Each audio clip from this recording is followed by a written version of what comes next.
Ladies and gentlemen, thank you for standing by. Welcome to the MarketAxess Third Quarter 2025 Earnings Conference Call. At this time, all participants are in a listen-only mode. Later, we will conduct a question-and-answer session. If you would like to ask a question during this time, simply press star followed by the number one on your telephone keypad. As a reminder, the conference call is recorded November 7th, 2025. I would now like to turn the call over to Steve Davidson, Head of Investor Relations at MarketAxess. Please go ahead, sir.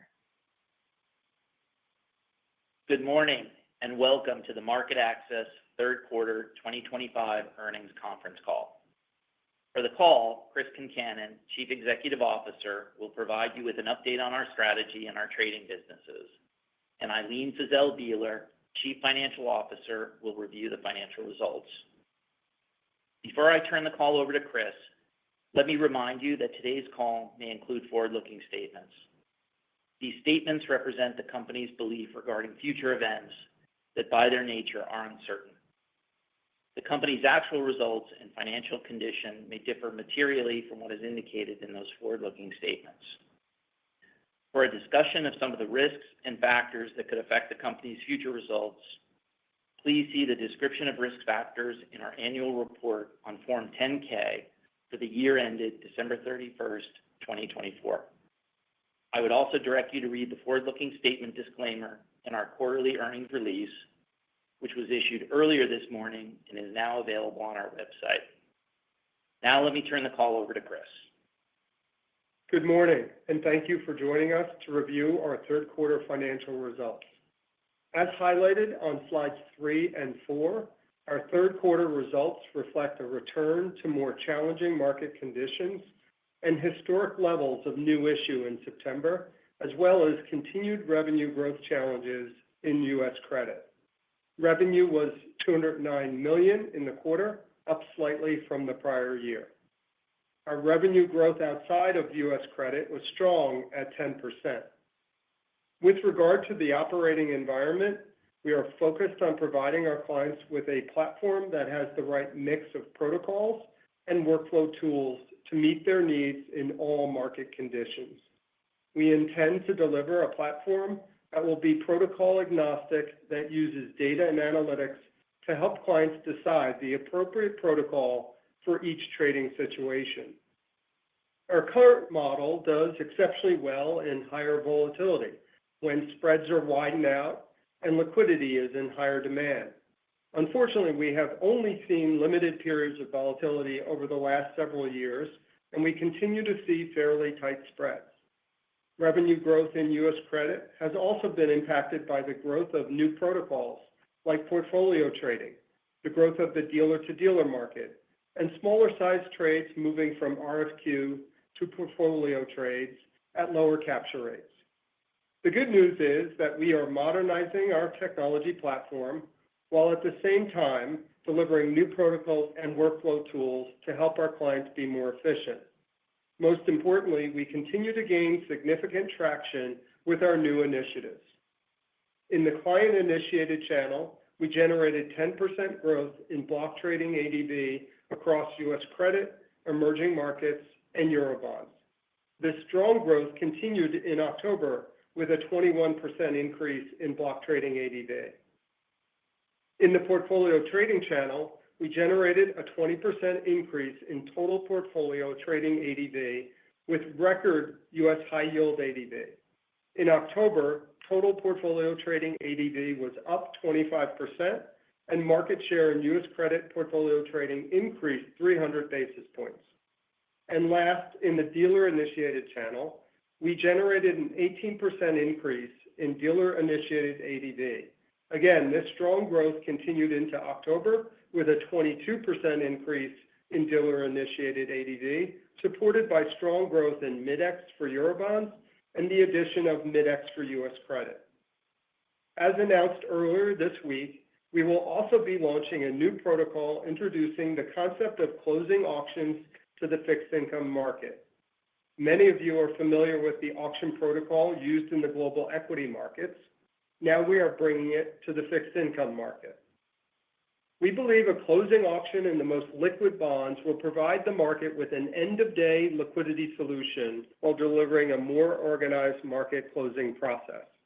Protocol innovation, market data, and automated solutions will continue to evolve as this market becomes more and more electronic. Before moving to the next slide, I wanted to provide some context for our October volumes. As you will recall, the prior year period is a tough comparison for U.S. credit, given the heightened level of activity in advance of the U.S. presidential election. Despite this, our U.S. high-yield ADV growth in October was strong, up 9%, reflecting a strong performance of our platform with only a slight increase in volatility during the month. While we know we need to drive higher levels of share growth, we were pleased to see the improvement of market share month over month in both U.S. high grade and high yield and across all of our key initiatives. Slide 5 highlights the underlying strength of our global credit franchise. As you can see from this slide, our credit business is a global business and increasingly diversified. While U.S. credit trading volume is growing at a 4% CAGR in North America, our other credit products are growing double digits in North America and throughout the rest of the world. Furthermore, 36% of our global credit trading volume is now driven by clients outside of North America, up from 29% in 2020, and we continue to add international clients. This trend is supported by the over 6,000 international dealer and investor traders that are now on the platform. Slides 6 and 7 provide you with a year-to-date view of how well we are executing with our new initiatives in the 3 strategic channels, as well as the strong growth we are continuing to see with automation. On slide 7, in the client-initiated channel, we continue to make strong progress with block trading globally.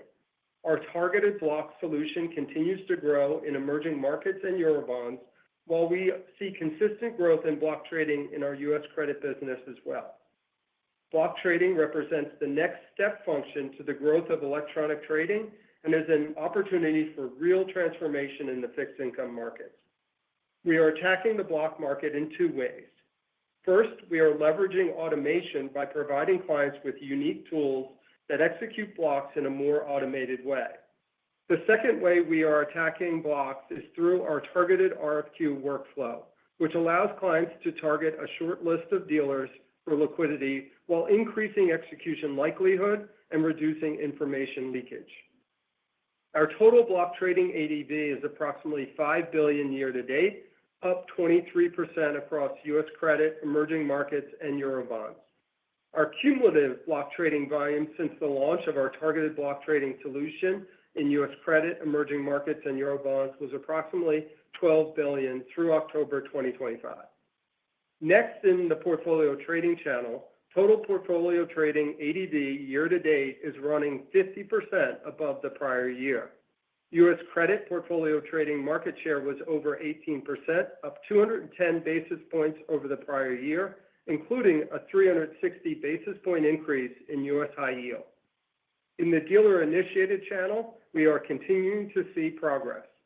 Dealer-initiated ADV was $1.7 billion year to date, representing an increase of 34%. Our new Mid-X solution for U.S. credit was launched in September, and while it is early days as we expand the number of sessions and bring on new dealers, over the last 10 days, we have executed over $1.3 billion in matching volume. So we are pleased with the recent momentum. The evolution underway in the U.S. high-grade market is highlighted on slide 8. The average size of non-block trades are decreasing, while at the other end of the spectrum, the average block size trades are increasing. Blocks greater or equal to $5 million in trade size represent approximately 45% of trade volume in U.S. high grade, and they are largely executed over chat or the phone. This is the segment of the market that we are attacking with our targeted RFQ solution. Trades less than $5 million in size make up the other 55% of the market in terms of volume, but approximately 98% of the ticket count. This is the segment of the market that we are attacking with our suite of low-touch automation tools as well as our portfolio trading tool. In the third quarter, 2/3 of trades executed by our largest clients were done through automation. The good news is that this business comes in at a more attractive price point and becomes sticky as clients convert. Part of this evolution has been the explosion in ticket count, as shown on slide 9, driving client demand for automation underpinned by our differentiated liquidity. Trades in U.S. high grade, less than $5 million in size, have almost tripled since 2021. This significant increase in tickets has been driven by a couple of factors, including the growth of ETFs and SMA accounts. Assets under management in SMA accounts, by some estimates, are expected to top $5 trillion. Other factors driving the explosion in tickets are the growth of portfolio trading and the increased usage of automation tools in fixed income. So the increase in automation is becoming more important to handle the increase in tickets in smaller size trades, but increasingly also for larger size trades. We recently profiled a very large investment manager on our platform who has invested in automation by targeting block size trades for automated execution. In just 2 years, for trades $2 million and higher, they have gone from doing 14% of their volume and 54% of their tickets to 35% of their volume and 82% of their tickets today. On our platform, automation trade count and trade volumes are growing at a 3-year CAGR of 29% and 28% respectively. On the dealer side, with the growth of dealer algos, execution quality and dealer responsiveness have improved, with tighter bid-ask spreads and higher RFQ response rates, even for block trades. Dealer algos now contribute 88% of the responses and win up to 87% of trades in U.S. high grade, including 28% of the block trades. In summary, this year has been a tale of 2 very different market environments, and we believe that the protocols and workflow tools we are developing will help us grow through all market conditions. While we are pleased with the continued strong contribution from our new initiatives, we know that we have to deliver technology enhancements faster to drive revenue growth. While the time it's taking to return to higher levels of growth has frustrated many of you, I assure you we are investing in the fixed income market of tomorrow while also addressing the competitive landscape of today. This is why we feel good about our positioning and our ability to return to higher levels of revenue growth in the coming quarters. Now let me turn the call over to Eileen to review our financial performance. Thank you, Chris.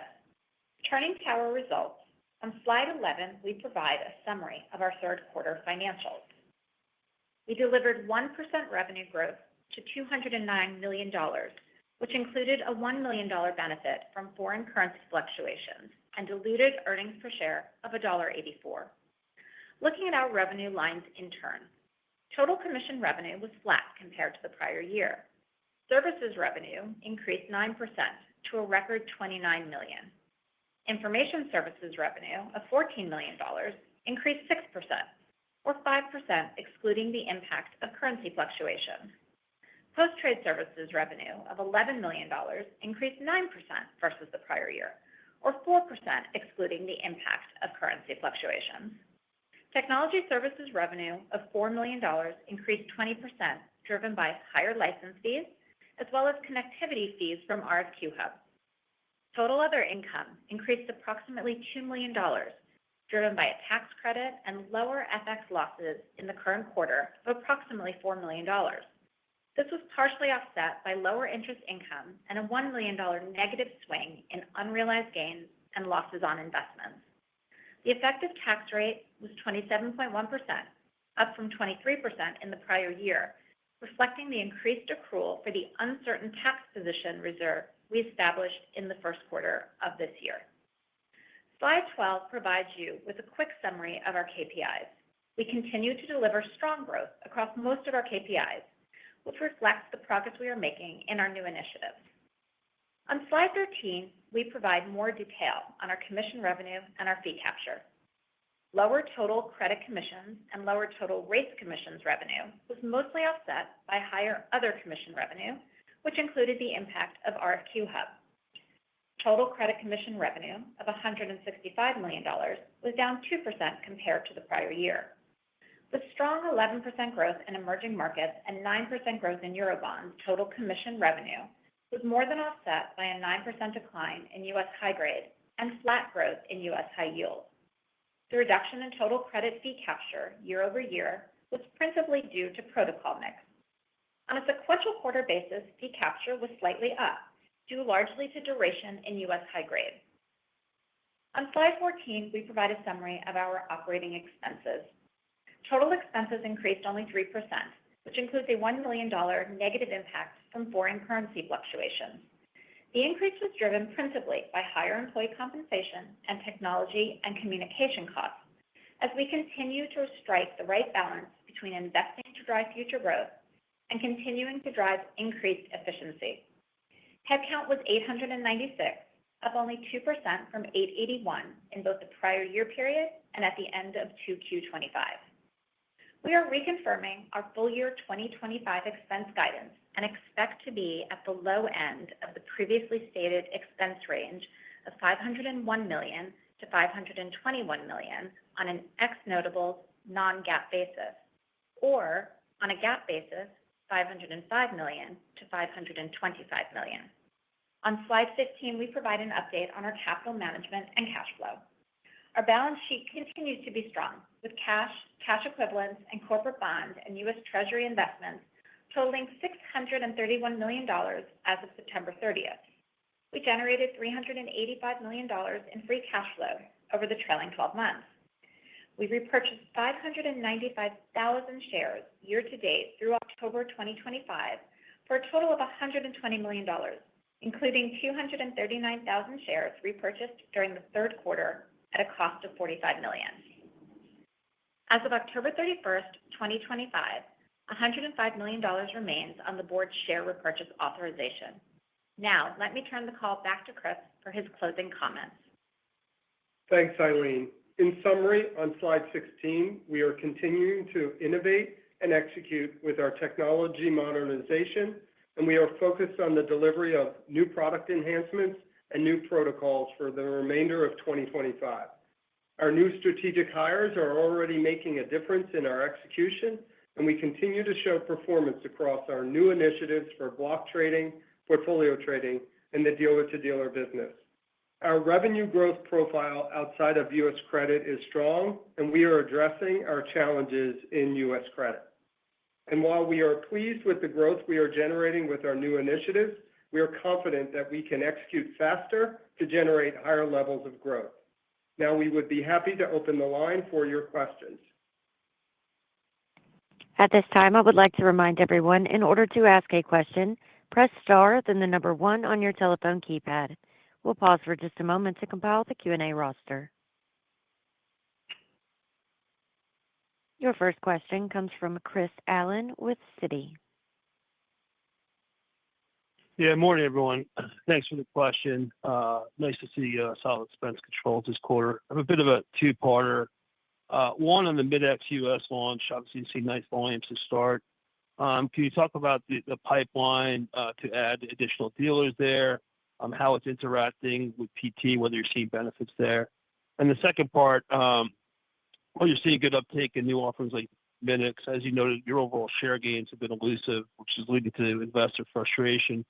Can you elaborate on your comments in terms of taking action to deliver faster technology enhancements, how you're addressing competition, particularly for your legacy areas of strength, which some are questioning whether there's been a degradation there, just as you're seeing uptake in new solutions, but overall share is moderated?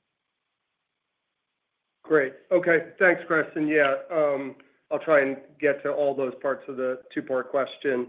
First, on the recent launch of Mid-X, which is our mid-market matching solution, really finally addressing that dealer-to-dealer market that has been growing over the last few years. Now about 30% of the TRACE market is the dealer-to-dealer market. And we obviously have been engaged in dealer initiative business, particularly using our dealer RFQ, which, as you can see in the numbers and certainly in October, continues to grow.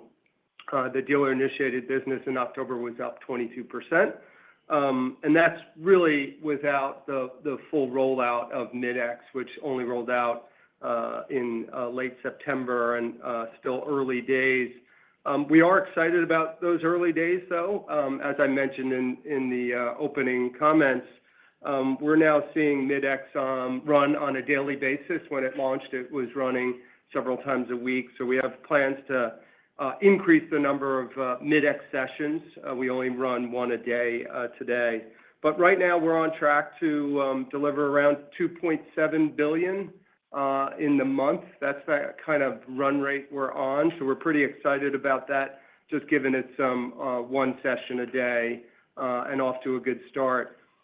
The other important piece of that Mid-X solution is really our relationship with the dealer community, who are a key ingredient to our ecosystem. And as you mentioned, it has a relationship to portfolio trading. Really, as dealers enter into portfolio positions, they obviously want to exit those positions in an efficient way. And certainly the mid-market sessions that are out in the market have been very helpful to the dealer community for exiting that inventory. Unfortunately, they were priced at, some of them were priced at quite higher levels. So part of our Mid-X offering is really to cater to the dealers' needs to get out of positions in an efficient way. And I think we've struck that balance. But again, it will lead to that lower fee per million for that Mid-X solution. So we do want to make sure people understand the connection to that volume being helpful for dealers as part of our broader partnership with the dealer community. On your second question, and a very fair question around just our overall growth, the two areas, obviously, top-line revenue in U.S. credit and our just overall growth of market share in U.S. credit really have been largely slower growth than we would like. And I think the way to think about what we've been doing in this area is we really made a decision, I should say, I made a decision to invest in our technology using what I call a portfolio approach.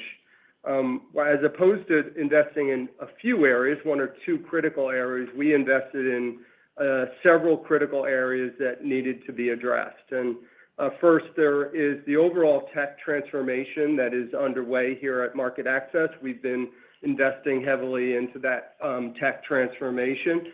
But at the same time, we had to address the competitive landscape that we sat in U.S. credit in particular. And so we chose to make several investments, not just our tech transformation, but you see us investing in portfolio trading, and what we just talked about, the dealer-to-dealer business, where we made sizable investments. We made investments in our algo suite or our automation suite. And we also made investments in block trading across all of our products. And finally, with the recent news this week, we were also investing in our recent announcement around closing auctions. So we made a decision to make a multitude of investments, all tech-heavy investments, to address each of those areas that needed either a competitive dynamic or it was part of our broader tech transformation that's underway. As for the tech transformation, X-Pro has been a key ingredient to that tech transformation. So those are investments that are replacing existing UI technology with new modern technology. We've also leveraged our Pragma acquisition, and we're using that Pragma acquisition technology, acquired technology for our automation suite, where our legacy automation suite is now migrating to the Pragma technology stack. And finally, you're seeing the first elements of the Pragma matching technology being delivered into the closing auctions. Now, where those investments are working, obviously our portfolio trading numbers reflect a return on investment. Our dealer-initiated numbers also reflect a return on investment, and automation continues to grow, somewhere in 17% in Q3. So those are all up. However, both portfolio trading and dealer initiated comes in at that lower fee per million. So that revenue challenges, it doesn't overcome the other areas of our core business and the growth in that core business. The core RFQ business obviously has been impacted by what we call the market environment. If you look at the low volatility, very tight spreads, and that we haven't, we've been seeing over the last few quarters, it presents challenges to the growth of that traditional all-to-all RFQ platform. And so we've seen that where we are competing with the phone and with chat, and we're seeing block market behavior going direct to dealer. So that's some of the overall environmental challenges. And obviously, while we've had block growth, it's been not big enough or not fast enough as we would desire. So we continue to make those investments in that block strategy. We are seeing success in our Eurobond and EM products where the block growth is growing.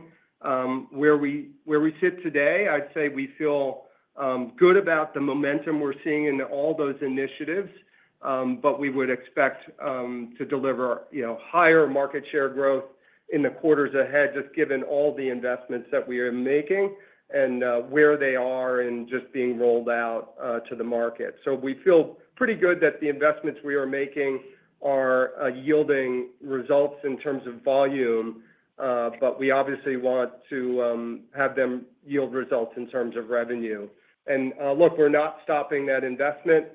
We have releases going out this weekend that are targeting all of the areas I just talked about, and we have the closing auction that we just announced, which is going live this month as well. So a lot of areas of investment, some that were required for tech transformation, but most of them were required for the competitive landscape we sit in. Thank you. Your next question comes from Patrick Moley with Piper Sandler. Yes, good morning. Thanks for taking the question. Wanted to ask about the closing auctions and the announcement that you made recently. Can you help us get a sense for just the size of that opportunity, what it could mean for, data, what it could mean for your market share, and then, how large a piece of the overall credit market do you think that, that sort of volume could become over time? Thanks. Thanks, Patrick. And obviously a great question, just given how much time we've worked on the closing auction. So we were very excited to finally get that news out because it's been a sizable investment for us. It's been really an ongoing strategy over the last 4 years. We have some really great partners advising us on the project. BlackRock, State Street, Alliance, and DWS have just been great partners. And there's actually more large investment managers beyond that list that we didn't disclose in the release. We've been working closely with the large investment banks and ETF market makers. They are very key ingredients to obviously the liquidity in a closing auction like the one we're designed. We also have worked with the SEC.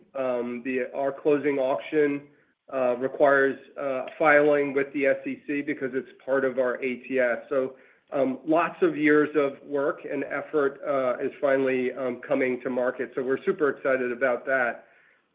First, let me tell you what it is not. The closing auction is not a mid-market matching session. The fixed income market has lots of mid-market matching sessions where you match buy and sell interest and just use a price at mid of the market. That's not what we've built. We've built a true auction where buy and sell interest find a clearing price, and that clearing price ends up being where all the trades that are matched execute. So it's a very important difference to what is quite popular in the fixed income market. The other key ingredient to an auction is an all-to-all network that is sizable. So just given our position with our all-to-all network, we are able to allow any participant match with any other participant. So that's really a key ingredient in any auction, and why we felt it was a unique position for us to be in to launch an auction of this size and this magnitude. The most important part of the strategy around this auction, and where we spent the most time talking to our client partners, is really designed to support the growing indexation of the fixed income market. If you look at our overall global market, it's a $150 trillion market. It's the largest asset class on the planet. 20% of that market is benchmarked to an index or held within an ETF benchmarked to an index. So it's a very large portion, and that 20% continues to grow each year. Just within the fixed income ETF market globally, that's now hit 2.7 trillion, and it continues to grow and is expected to grow over the next 5 years to somewhere close to 5 trillion. So it is designed to cater to that growing part of the fixed income market. Every index fund needs a closing price, and every ETF needs a NAV to close its fund. And what's interesting about the indexes that those ETFs and index-based funds are benchmarked against, they tend to have higher turnover than traditional equity indices. And we see that on every month end. The month end, there's really more new issue in the bond market than there are IPOs in the equity markets globally.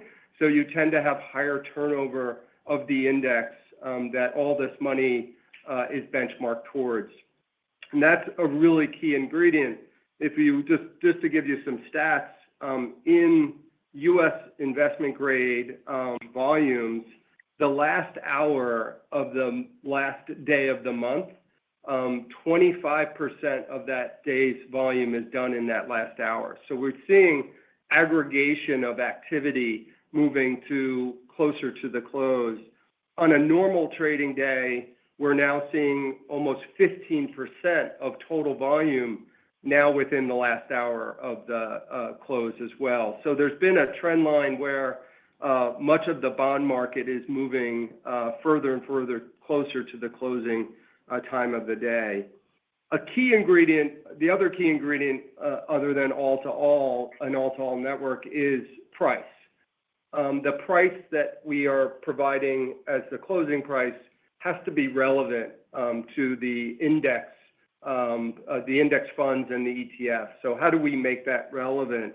You'll recall that we entered into a partnership with S&P where we provide our CP Plus data feed to S&P to help them input that into their evaluated pricing tool. And that's been a great partnership with S&P from just a pure data perspective.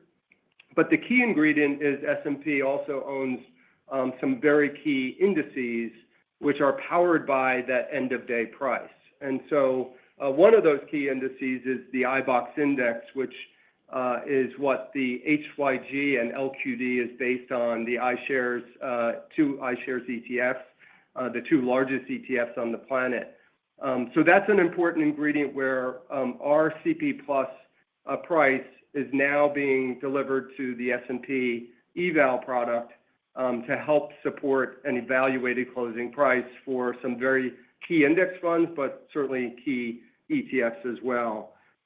As the closing auction rolls out, we will be targeting the more liquid end of both the IG and high yield market and looking to form a closing price that powers our CP Plus end of day price in those bonds. So the data piece, as you asked in your question, is a very critical ingredient to the success of the auction itself. So we're excited that we've been working on this for several years, and we are excited about all the partnerships that we've established, and certainly the S&P partnership is a key ingredient. Excellent. Thank you, Chris. Your next question comes from Alex Kramm with UBS. Yes, hey, good morning, everyone. Just on on the kind of laundry list of new initiatives, and some of them that are running a little bit slower. Maybe unpack U.S. block trading a little bit more. I know success outside of the U.S. so far. Seems like U.S. blocks still very early, but anything you can help us with in terms of timing, of more dealer liquidity on those, and anything else where we could expect to see some uptake here. Sure. Thanks, Alex. And certainly, we see the block market as the biggest opportunity in front of this company. It is really, when you think about the overall global fixed income markets, right now, the non-electronic portion of that market globally is far greater than what is already electronic. So we see it's rare that you have a company that has a market opportunity that is bigger than the market it sits in today. So we're pretty excited about the block opportunity globally, but particularly here in the U.S. Overall, as you saw in some of our numbers, our block growth rates in Q3 across all the products was about 10%, but in October, we saw that jump to 21%. So we are seeing the block initiatives yield some results. I'd say in U.S., as you point out, it's not at the levels that we would want. Just to give you some stats, in USIG in October, we did see it jump to 30% growth. So our block activity in October is up, but as you can see in our share, it's up slightly. We'd like it to be up much further. I think the key ingredients are really still content. So we have made huge inroads in the content that we share with our clients, both in U.S. credit, but certainly in EM and Eurobonds, where we have pretty robust content. We are also constantly delivering new features. So we're excited about new offerings rolling out just in another week that will help address some of the key ingredients to block solutions and block trading, where we want our bank partners, or our large investment bank partners, to be able to share their AX content directly with our clients. That's a key ingredient for the block market to take hold. So where we have content, we're seeing success. And now we're delivering with the rollout of X-Pro in Europe. We're now delivering just a better workflow for that block trading content in Europe. Certainly in the U.S., we're making regular changes to our block solution. So we're excited about the coming months and some of the changes that we're delivering. Fair enough. Thank you. Our next question comes from Benjamin Buddish with Barclays. Good morning. This is Chris O'Brien on for Ben. Thanks for taking the question. I wanted to ask a broader question about the environment. We're seeing continued lower credit spreads, lower volatility. Just curious how you're thinking about growing through this kind of environment if it were to persist, and if there's anything that you could see that would maybe make a meaningful shift in the environment that we've been seeing over the last several months. Thanks. Sure. Great question. Certainly, over the last several years, we've seen generally lower volatility, tightening of spreads, and certainly that has had an impact on some of our core offerings. We did see return to volatility in the second quarter, so we were happy and pleased with that second quarter spike of activity, but much of that was short-lived, and we can see how quickly volatility comes and goes in the marketplace. I'd say in the current month, we are seeing higher levels of volatility. Obviously, you're seeing VIX above 20, and we're seeing spreads widen in the current environment.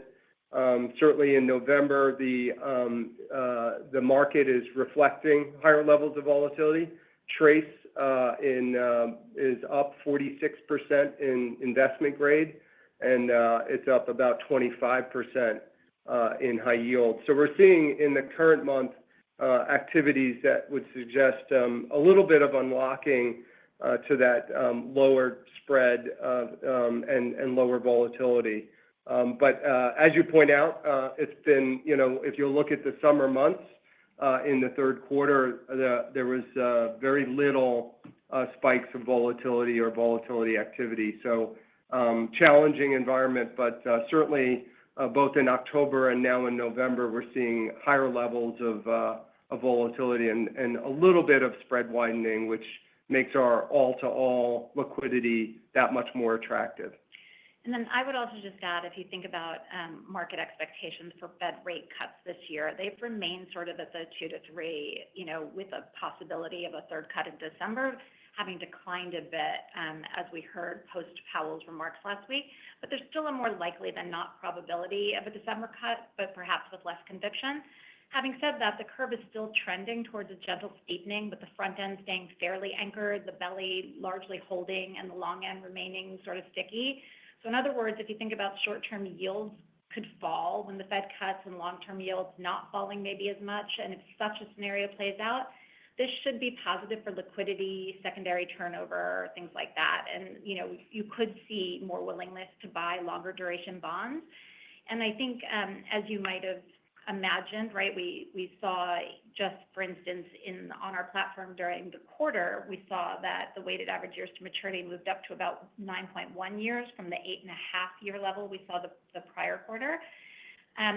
All of that said, as Chris just said, we are seeing some interesting movement in November, and even just in the first few days, we've seen weighted average years to maturity. Now, it's only the first few days, so, you have to keep that in mind, but we did see weighted average years to maturity up to about, 10 years, let's call it.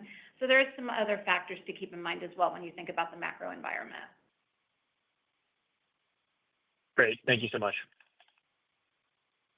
Your next question comes from Michael with Morgan Stanley.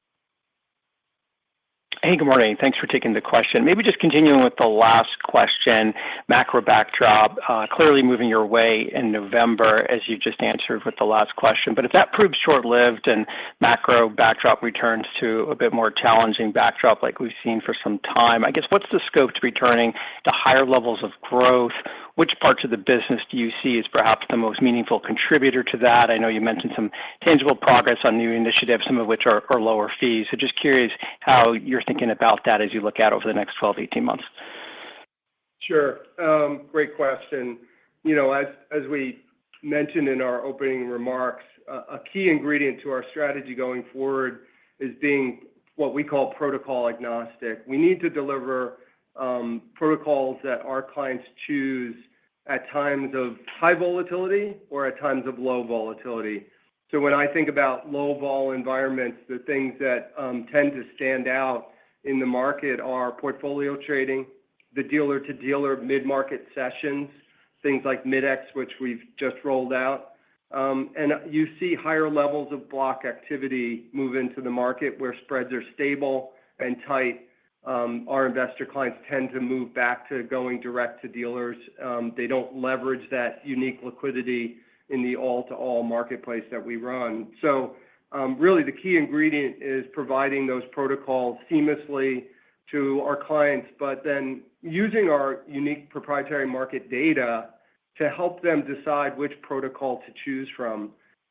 It gets complicated to decide whether to do a portfolio trade or to do a list and just go out to all via RFQ. A lot of our data can help traders decide which protocol to use for any given environment. And that's kind of the key ingredient of the strategy going forward, is that protocol agnostic approach where we can provide things like block trading tools directly to the client, where that client can trade directly with a dealer that has an X or has content, or more importantly, we can help that client select a dealer based on their activity in the market that we see. So all of the key initiatives, the block portfolio trading and the dealer-to-dealer initiative, are really designed for lower vol environments, whereas our key liquidity solution, the all-to-all network, is certainly robust in the volatility that we're seeing in today's week and the last couple of days. Great, thank you. Our next question comes from Simon Clinch with Rothschild. Hi, thanks for taking my question. Again, sort of thinking about the market environment, I was wondering, Chris, if you could give us some thoughts around the mix of volumes in credit and just the real reasons why and sustainability for the surge into the size of trades at the block end side and then the sort of shrinking of the size of trades at the other end. And really what we're seeing like month in, month out seems to be a squeezing of that the dealer to client portion of the market. And I just wanted to get a sense of, is that just a trend that's going to keep going for you, or do you think that there's a cyclical element here and it reverses? But yeah, any thoughts on that would be useful. Thank you. Sure. It's a great question because it's certainly the stats that we shared in our slides are unique, where you see the smaller trades get smaller and the larger trades get larger. That you don't see that too often across an evolving marketplace. With regard to the smaller trades getting smaller, we are absolutely well positioned to capture the efficiencies that are required to handle all of those trades and all of those trade sizes. That is clearly driven by one, portfolio trading. Remember, portfolio trades are big notionally, but each of the line items are quite small. So part of the growth of that those tickets in the market that we shared is the growth of portfolio trading over the years. The other key ingredient to the growth of the smaller tickets is obviously the growth of SMA in the fixed income market. That's been a real driver of asset allocation among our biggest clients and will continue to be a driver as it collects more and more assets over time. And so those are certainly where we see the largest use of our automation tools are coming from clients with very large SMA. And we're happy to report that some of our biggest clients are continuing to invest in SMA either through acquisition or just overall investment in their SMA investment. So we're expecting the smaller tickets to grow as a percent of the overall TRACE market. We think we're well positioned. The other reason why we think they'll grow is larger trade sizes are going to be broken into smaller trades. We're already seeing that in our algo suite where clients are taking advantage of our credit algos where they are able to trade large blocks of 20 in sizes of $1 million or $2 million at a time. And that's yielding very good returns in terms of execution quality and reducing information leakage. So we have every expectation is that the overall TRACE will see more tickets growing.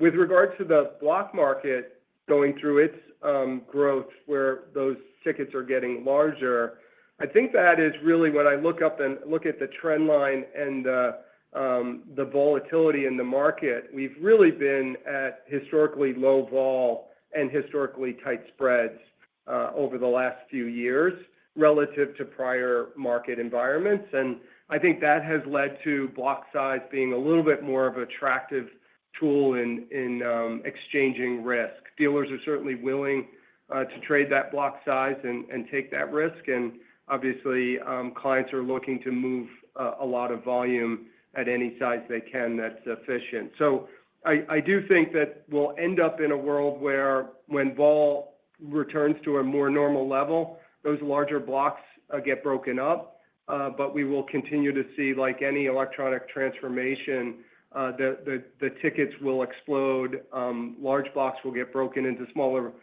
size tickets, and that will be the trend line going forward. For both, I think we've positioned ourselves to solve portfolio trading, solve the small ticket automation growth, and obviously we're trying to solve the block solution as well. Hopefully that answers your question. That's great. Thanks, Chris. Your next question comes from Jeff Schmidt with William Blair. So there had been a lot of growth in industry share portfolio trading through last year. It seems to have stalled out at around 11 or 12% of credit volumes. You've still been able to grow share nicely, but what do you think is driving that pause? Is that protocol matured, or do you think it can continue to grow? It's a great question because we've been watching that portfolio trading share. Remember, it's a sizable part of the market. It's a key tool for our investors.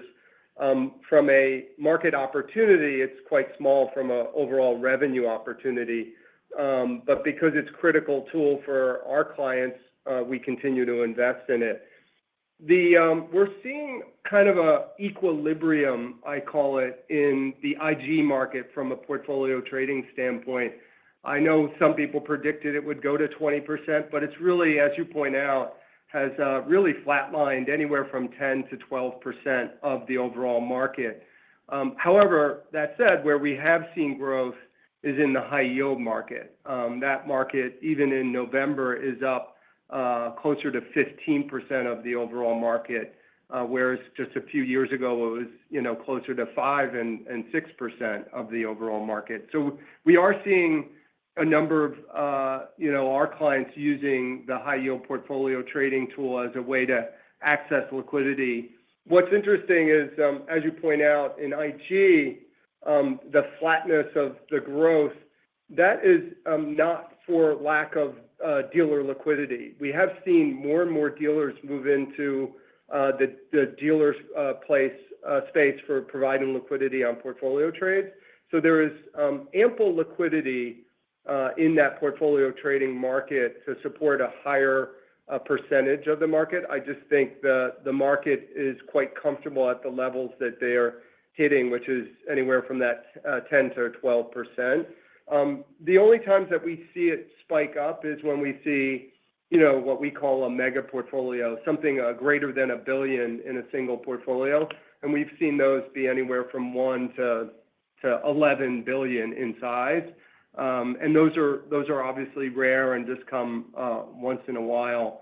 But yeah, I do think we've hit some level of equilibrium in IG, but we are seeing the growth in high yield.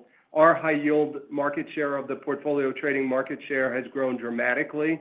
We've been quite proud. We obviously talk to the dealers a lot about how we're doing in that one asset class, and we're certainly in what we call leadership position in high yield PT right now. So we're excited about the investment we've made there and the returns that we're seeing. Okay, thank you. Your next question comes from Dan Fannon with Jefferies. Good morning. You have Rick Roy on for Dan today, but I'm sure you're going to be excited for a third follow-up to the macro environment. But just on that, we see duration and yield to maturity, at least measured on the bond index, creeping up month to month. Your chart showed that as well. Was hoping you could provide an updated outlook on maybe where you think the curve could land from that perspective, and maybe the updated impacts to fee per million based on that. And then separately, with the expense control that you guys have demonstrated year to date and the reaffirmation of guidance today, I get to kind of an implied sequential increase in 4Q that seems a bit elevated relative to historical seasonal patterns. So if you're able to quantify, which line items might be driving this increase, and if I'm so lucky to get a little bit of insight into 2026, that'd be helpful as well. Thank you. Okay, let's unpack your questions. Let me take them in turn. So if I start with the macro and the weighted average years to maturity, look, it's really, I think I kind of laid out when I spoke before about what we're seeing in the environment in terms of the rate environment and how things could play out in the scenarios depending on, where we end up with a rate cut. And I did talk about how we're currently, and remember, we're talking 4 trading days here, so we've got to understand that we've got to see where this lands. But we're seeing about 10 years weighted average years to maturity on the platform. And in terms of yields, we actually saw yields out a little bit, although still in significantly from the prior year time period. So I think we're going to have to wait and see how that goes. I think you guys all remember the sensitivities at this point in terms of where high grade duration helps us when it comes to yield. If you're 100 basis points in terms of yield, we can see that adding, call it $3 to $5 on the fee per million in high grade. And obviously, we've talked about this as well, but 1 year out on weighted average years to maturity could be worth about, let's call it $15 more or less. And so those sensitivities still hold within a high grade. Obviously, there's lots of puts and takes and we have to look all in at the credit fee per million and the different protocols and what's happening. But that kind of gives you a sense for how to think about the high grade duration piece of this. Now, let me take your expense question. It's a good question. And I think that, we obviously, you heard me continue to guide to the low end of approximately 505 to 525 on a GAAP basis. And if you think about the progression of expenses, that, to your point, would imply a fourth quarter expense level of around, let's call it $134 million, with an incremental $10 to $12 million flowing through the next quarter. And this $10 to $12 million increase in the fourth quarter expense relative to Q3 is really driven by items such as depreciation, technology, the impact from hires, as well as some timing-related expenses that haven't yet come through the P&L. But I think we need to take a step back and really look at the expenses for the year. And I'd remind you that we took management actions in the beginning of the year. Those were to drive productivity, and we really wanted to do that through the expense base in a sustainable way. And those actions reduced our full year expenses by an expected $17 million. And those included things like vendor management, vendor consolidation, role eliminations, and really better aligning our resources to the strategic initiatives that you heard Chris talk about earlier in this call. Now, those actions that we took allowed us to self-fund to the tune of about $16 million of those investments in our technology, our products, our key strategic hires that we've made throughout the year. And so that's really how I would think about overall how we continue to really manage a disciplined expense base. We're really being mindful of the environment that we're in, and at the same time, self-funding our really important investments.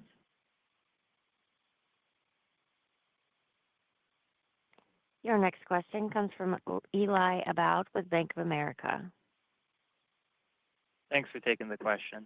I wanted to dig into your growth in Open Trading. It looks like Open Trading ticked up to 39% of your credit volume in October, which is the highest level since the regional bank crisis. Usually, I know this is a protocol that does well in a volatile backdrop, but volatility was up pretty modestly in October, certainly not on par with the levels during the regional bank crisis and April's tariff disputes. So what can you share to help us make sense of the stronger Open Trading adoption lately?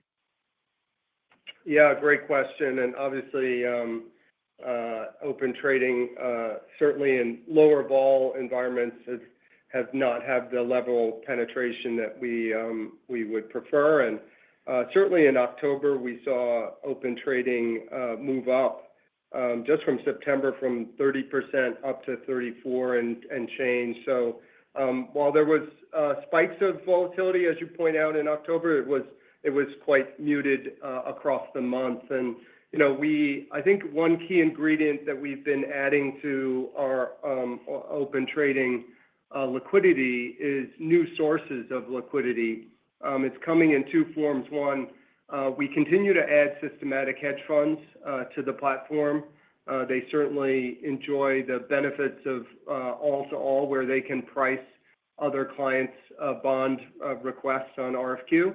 And also, we've also seen a number of very large investment managers take advantage of all-to-all as well, where they are providing responses to other investors' requests for price. And that's actually a fairly new phenomenon here. Usually we try to provide things like our algo suite or our autoresponder to traditional buy-side clients, but we've seen one or two buy-side clients make sizable investments in their own automation tools, and we're starting to see that behavior help support the liquidity even when there's lower volatility in our OT marketplace. We also saw in where we see higher penetration is in high yield. We also saw that tick up in October, up as high as 43% of that market is our Open Trading liquidity source. So again, it's part of a longer investment of both helping large investment managers use tools to provide liquidity, and it's also the new entrants into the market that are creating unique liquidity opportunities that's increasing our overall Open Trading penetration. Thanks. Your next question comes from Patrick O'Shaughnessy with Raymond James. Hey, good morning. Thanks for taking my question. So the electronification of high yield corporate bond trading isn't as far along as investment grade, but it's also seen share gains stalled out by you as well as other platforms. What are some of the unique challenges to growing electronic market share in high yield? Great question. Obviously, by nature of the high yield market, one key ingredient is liquidity. Our clients come to us and talk about the challenges of liquidity in high yield. Obviously, when there is volatility, our high yield all-to-all provides that liquidity and certainly jumps in terms of market share. But really, the key complaint that we hear from clients in the high yield market is just the lack of liquidity. In that market. The other challenging in the high yield market is information leakage. If you're in a position and you're looking to move that position, you want to be very careful how that information is shared to move that position. So picking the right bank or the right counterparty to seek that liquidity is a critical ingredient. So we spend a lot of time on the high yield block trading solution and high yield dealer content to provide our clients with that unique information so they can actually reduce information leakage by increasing the likelihood of being filled when they reach out to a dealer. We also have developed an AI tool where we help with using AI to select dealers that are more likely to respond to your request for price. So those are key ingredients that we see being deployed in that market. The other unique fact that we're seeing play out this summer and continuing into November is the growth of portfolio trading in the high yield market. That's a new fact that we didn't see in prior years. We've also seen it play out in higher times of volatility. Normally, portfolio trading tends to move further down as a tool when there's high volatility. Uniquely, high yield has recently been a tool that our clients are turning to even in heightened volatility as a way and a source to get liquidity. So I think obviously the ETF market and having a very liquid high yield ETF market is supporting the liquidity that we're seeing in the portfolio market as well. But I would say that we are seeing growth in the E part of the high yield market. It's coming in the form of that portfolio trading tools. Thank you. Your final question comes from the line of Simon Clinch with Rothschild. Hi, everyone. Thanks for the follow-up. Chris, I was wondering if you could just talk a little bit about the competitive environment as well. You were just talking about portfolio trading, and we know that there's been more competition in that space, and that's kind of reduced the revenue pool in PT. Are we seeing any other sort of incremental changes elsewhere that would ultimately affect the overall revenue pools in other protocols or other parts of the market? Obviously, if you look at our fee per million, it's largely been a result of the mix. The two areas where we run lower fee per million is obviously, as you mentioned, the portfolio trading area, and that's an area of growth for us. We actually came from behind and certainly are growing against a pretty fierce competition. And then certainly the dealer-to-dealer space, which, as I mentioned earlier, is a very large part of the market. 30% of the market is dealer-to-dealer, and it's an area that we really underinvested in that one area and made a decision to support the dealer community with better tools for exiting inventory. And so our growth in the dealer-to-dealer segment of the market certainly comes at a lower fee per million, but it's all incremental revenue. The launch of our MKTX matching solution is brand new. It's certainly early days, but that's at a lower fee per million, but it's all new revenue to the MarketAxess top line. So we're excited to see the early days of growth and a way to address the market as we proceed.